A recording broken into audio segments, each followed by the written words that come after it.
সরকারের কাছ থেকে সুবিধা নিয়ে সরকারের উপরে তারা খবরদারি জারি করে পার্টি গঠন করে তারা আজকে হাসিনার মতো আরেকটা ফ্যাসিস্ট পার্টি হতে চায়।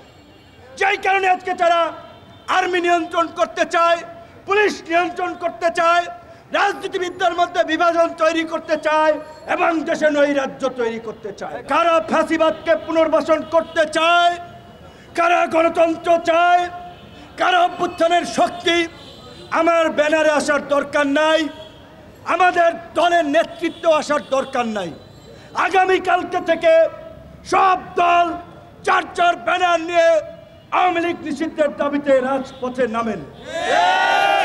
এই পট পরিবর্তনের পরেও আমরা দেখতে পাচ্ছি বিভিন্ন রাজনৈতিক দল ভোটের কথা চিন্তা করে আওয়ামী লীগের কালো টাকা পেতে ভিতরে ভিতরে গোপনে গোপনে আওয়ামী লীগকে প্রোটেক্ট করছে, আওয়ামী লীগের পক্ষে অবস্থান নিচ্ছে। আজকে বিপ্লবের কান্ডারি বলে যে সমস্ত ছাত্র নেতারা পরিচিত, তাদের মন্ত্রণালয়ের সচিব থেকে বিভিন্ন দপ্তরেও এই ফ্যাসিবাদের দোসর যারা 24 এমপি নির্বাচন করেছে তারাও দায়িত্ব পালন করছে। আমি জানতে চাই যুবক্রিয়া উপদেষ্টার কাছে, বাফুফের সহসভাপতি জাহিদি রেডিয়ান ফার্মার আওয়ামী লীগের ফ্যাসিবাদের দোসর 24-এ নির্বাচন করেছে, সে কিভাবে বাফুফের সহসভাপতি হয়?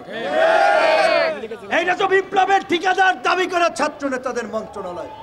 তার মন্ত্রণালয়ের সচিব নজরুল ইসলাম আওয়ামী লীগের নিয়মিত সুবিধাভোগী ছিল।